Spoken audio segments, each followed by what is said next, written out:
So this morning we're making rose water, and there are two different methods. One is the simmer method. So these are rose petals, and they're going to be simmering for a half hour, and then you strain them.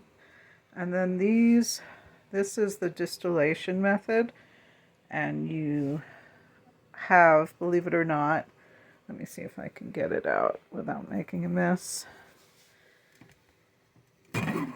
You have a small pot with a container in the center, and you put water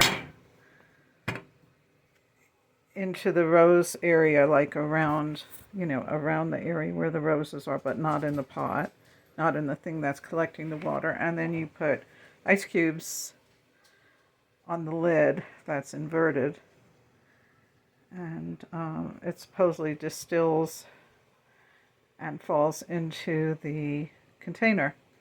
So I'll meet you in a half hour to see how it all works once everything is done.